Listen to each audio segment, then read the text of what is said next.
Saint-Barthélemy, île des Antilles françaises, située à 200 km au nord-ouest de la Guadeloupe.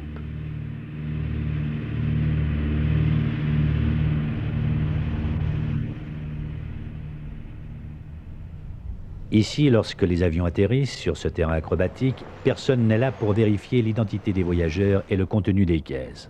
Tout peut entrer à Saint-Barthélemy et tout peut en sortir sans contrôle ni douane. L'île, 23 km², 50 km de route, 2500 habitants, est un port franc.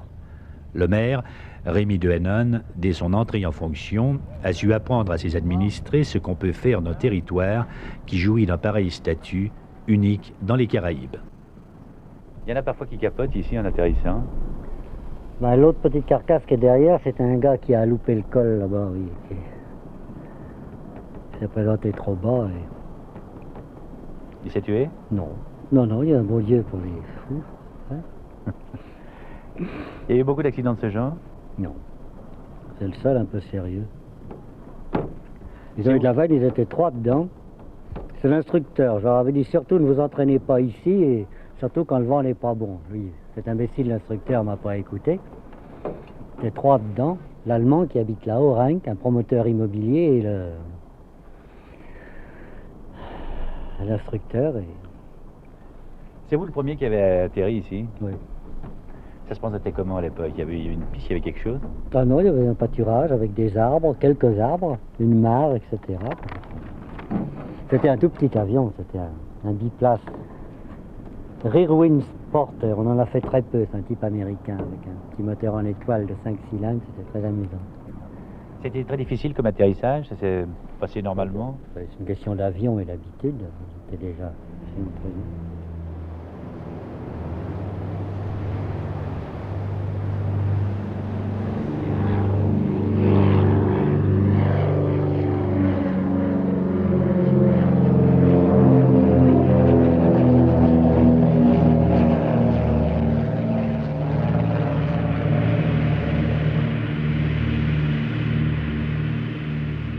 En 1648, les Français débarquent à Saint-Barthélemy sans Normands, qui se font immédiatement avaler par les Indiens Caraïbes.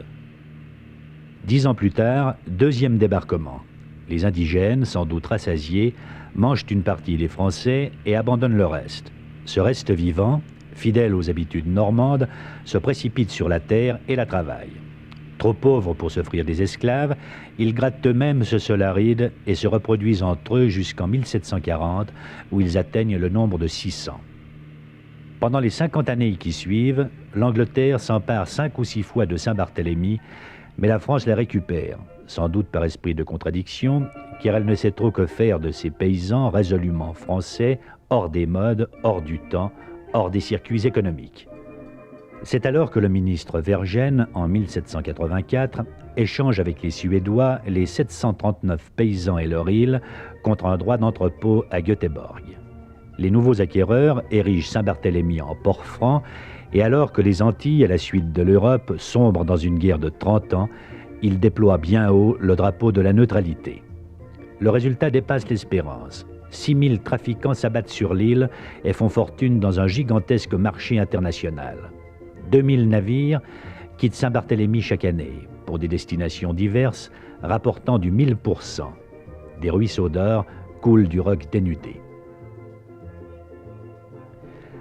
Mais la longue guerre s'achève, la neutralité ne paye plus, la poule aux œufs d'or agonise. Les trafiquants s'envolent comme des moineaux et le gouverneur suédois se retrouve presque seul face à 900 paysans normands qui chantent « J'irai revoir ma Normandie » aux fêtes patronales.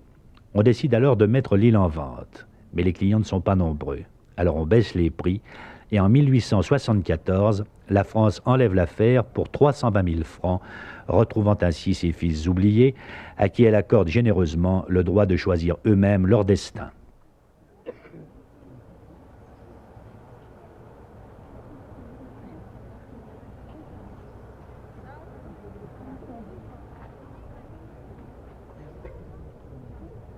Les Saint-Barth que vous voyez célébrer la Toussaint sont tous cousins, descendants des 14 familles de 1648. Leurs noms sont Gréau, Magras, Lédé, Aubin, Brun, Bernier et Berry. Ils se ressemblent presque tous, parfois on dirait des jumeaux. Ils ont gardé de leurs ancêtres les Normands le sens de l'économie et du labeur, la roublardise et la méfiance. Pour la plupart, le journaliste est un intrus, un ennemi même. Il ne vient dans l'île que pour filmer la vie désuète, les travers et les tares d'une population consanguine.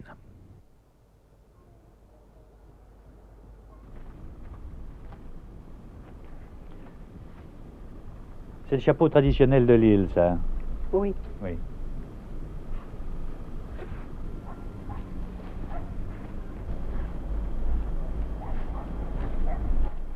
Et vous vendez ça combien? Dans les 5 000 francs. 5 000 francs. Oui. Pour 15 jours de travail, c'est pas beaucoup, hein?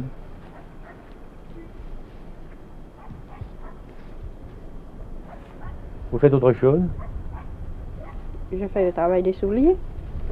Ah, vous faites des chaussures aussi? Oui.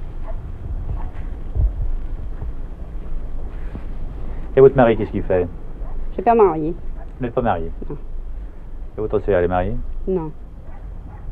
Ah, vous vivez simplement entre célibataires alors ici? Oui.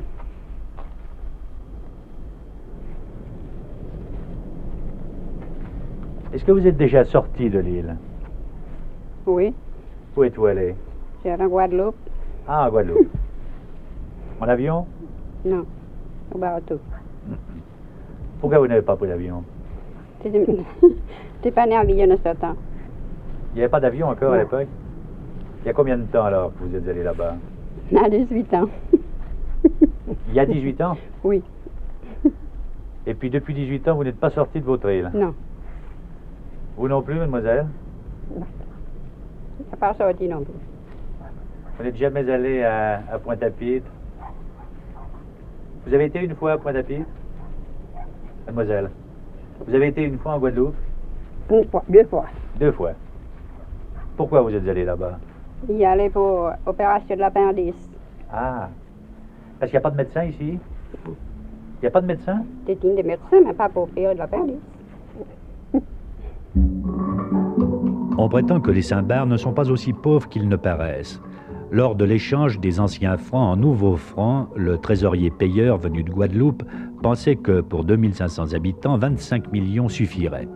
Quelle ne fut sa stupéfaction, après 3 jours passés dans l'île, de constater qu'il avait échangé pour 1,250 milliard. Outre le sens de l'économie, le Saint-Bar a le sens de la propriété. Dans ce minuscule îlot où tout le monde est parent, chaque paysan clôt son champ de murs de pierre, et l'on se traîne en justice pour d'obscures histoires de bornage. Vous n'êtes que des femmes qui habitez ces 2 petites maisons-là? Oui, oui, c'est ici, on habite. Parce que la vieille maison qui est là, mon Dieu, ça remonte à plus de 200 ans. Ah oui? C'était tellement longtemps, voyez-vous, ça ressemble un peu... C'était la bonne maison figure, de mais mon c'est- arrière-grand-père. C'est ça. C'était la maison de mon arrière-grand-père. Alors, papa travaillait, mais comme je vous dis, c'était la pauvreté. Il a fallu qu'il allait à Saint-Thomas travailler pour pouvoir faire la vie de sa famille. Il avait 4 enfants, c'était 4 filles. Il nous a donné un petit peu d'instruction juste pour lire et écrire. Mais ce n'était pas suffisamment pour dire, eh ben, ça pouvait nous donner un avenir plus large. Alors, on a fait ce qu'on a pu. Alors, l'aînée de ses filles a été religieuse et maintenant, elle travaille au Marigot à Saint-Martin. Elle a fait beaucoup de services dans les hôpitaux parce qu'elle est religieuse, mais elle s'occupe des malades.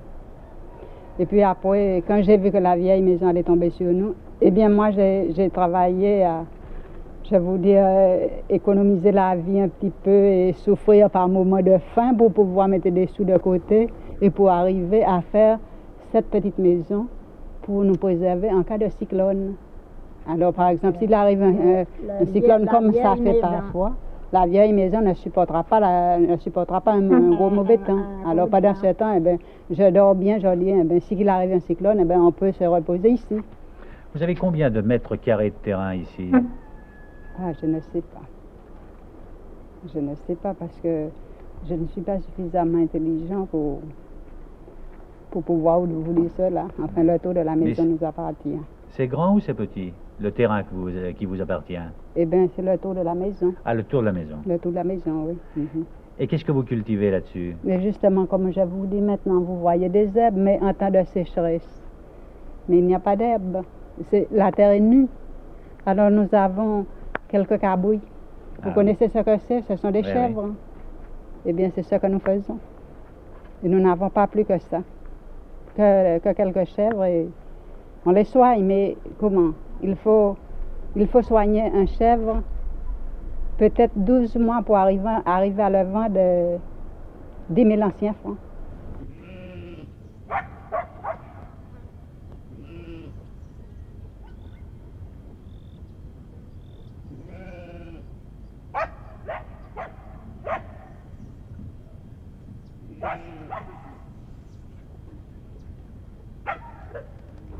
On n'a pas de métier.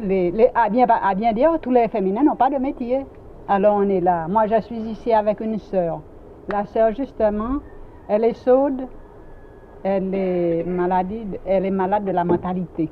Voyez-vous ce que c'est? Non. Vous ne voyez pas ce que c'est. Vous connaissez à peu près une folle. C'est un peu simple, oui. Oui, c'est un peu ça. Elle n'est pas folle, mais Oui. elle est un peu comme ça.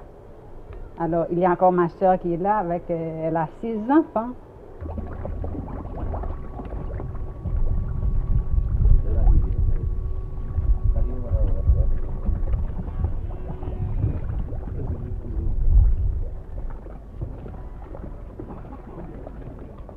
À Saint-Barthélemy, la mer est généreuse et la pêche se vend moins de 5 francs le kilo.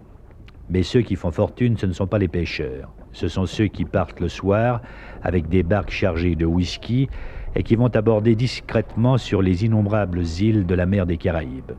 Ce sont aussi ceux qui importent hors taxe et légalement des produits du monde entier et dans les entrepôts desquels viennent se servir les trafiquants de tout poil.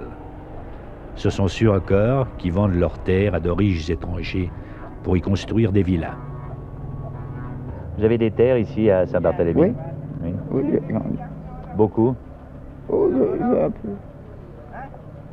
Ça, c'est une de mes propriétés. J'en ai encore. Et j'en ai là-bas. Ça représente combien d'hectares tout ça?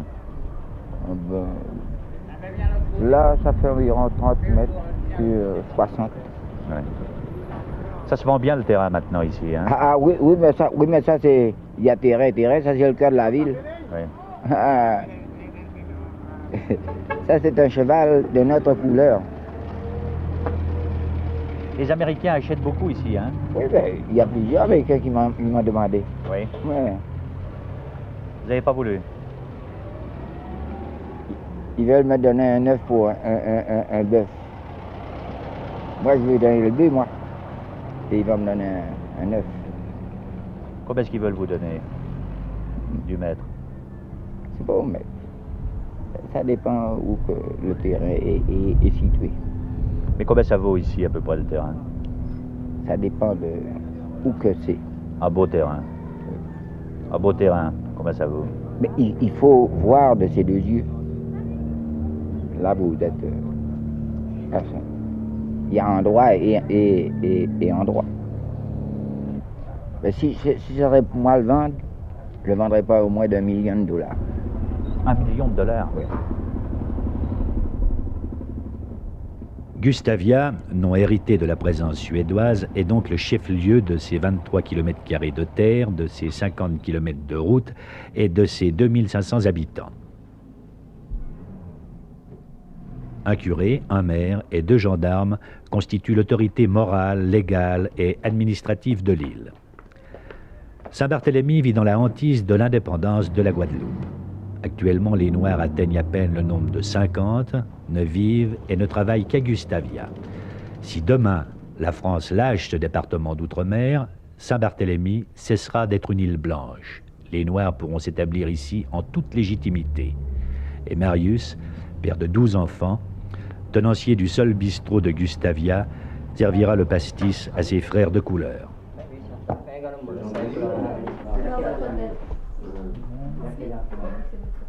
Marius, seconde personnalité de l'île après Rémy de Hennen, fait à la fois fonction de cafetier et de représentant diplomatique de la Suède. Personne ne sait très bien en quoi consiste cette tâche, mais chacun affecte de le prendre très au sérieux.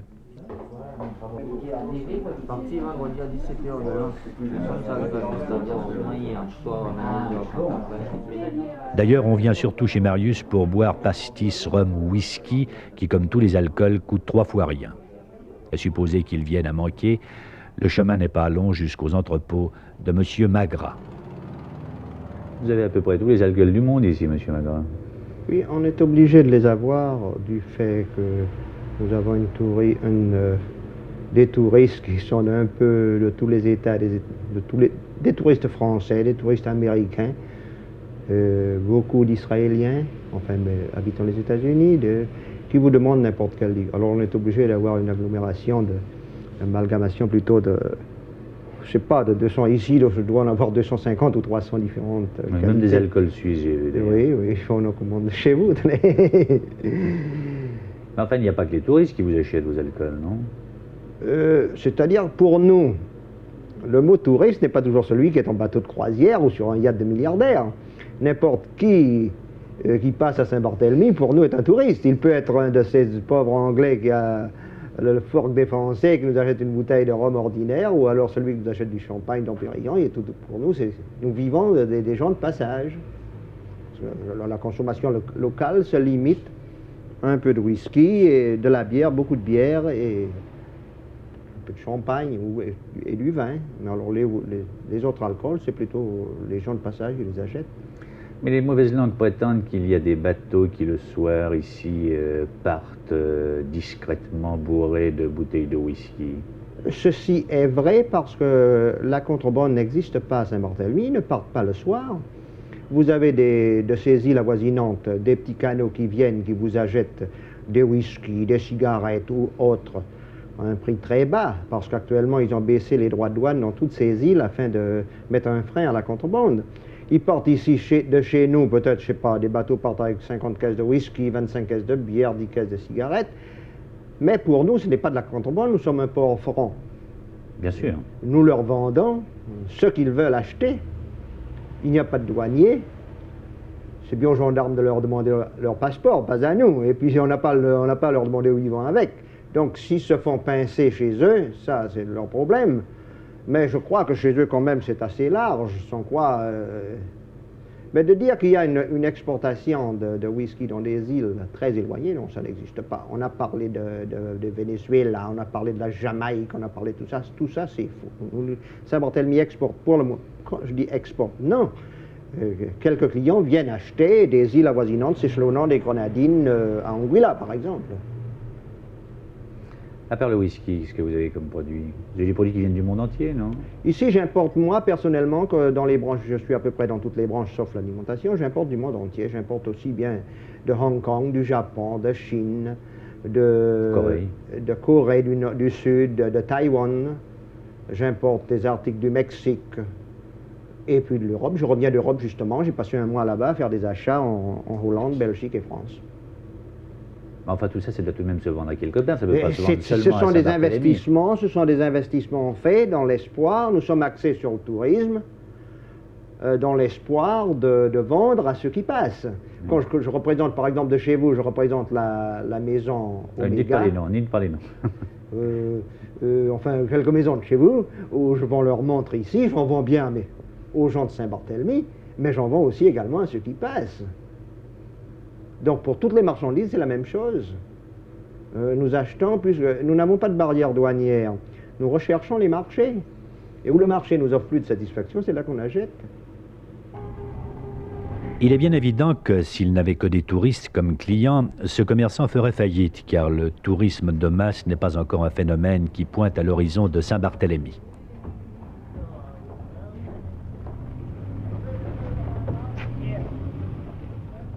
Les plus malins des Saint-Bar ont compris depuis un certain nombre d'années tout le profit qu'on pouvait tirer d'un territoire au statut de port franc où tout peut sortir et entrer sans contrôle. Et parmi les Saint-Bar qui ont compris, Rémy de Hennen ne fut pas le dernier. Contrebandier en gros, il détient le record national de l'amende douanière, 1,250 milliard de francs légers. Il peut d'ailleurs encore inscrire sur sa carte de visite sauvetage politique en tout genre, c'est-à-dire qu'avec son avion, il soustrait à leurs ennemis, lorsque la situation devient tangente, chefs d'État et ministres des Caraïbes et d'Amérique centrale. Pratiquant le tarif unique, c'est-à-dire le 10% de la cargaison embarquée, ces opérations sont fructueuses, vu qu'il est rare qu'un ministre détale sans emporter la caisse. D'origine hollandaise, maire et conseiller général, bête noire du gouvernement français, il est connu dans toutes les Caraïbes. Mais sur certains sujets, il est discret et pratique volontiers l'euphémisme. Vous-même, vous êtes arrivé ici à quelle année? Moi, si nous parlons d'infos aux Antilles, j'étais navigateur à la Transat. Je suis venu en croisière avec des bateaux. Puis ça m'a plu. Être marin à la compagnie transatlantique, c'est monotone. Faire toutes les semaines le Havre New York ou tous les mois le Havre les Antilles, c'est monotone. Alors j'ai préféré armer avec des amis un bateau d'études pour les pêches. Et c'est comme ça que j'ai venu aux Antilles, juste avant la guerre. Et puis la guerre, la façon dont elle s'est orientée pour la France et les îles françaises d'Amérique, je suis resté par ici. Vous êtes capitaine de formation? Je n'ai pas continué mes études, j'étais lieutenant au long cours et je suis capitaine au grand cabotage colonial, ce qui est équivalent de capitaine de grand cabotage en France.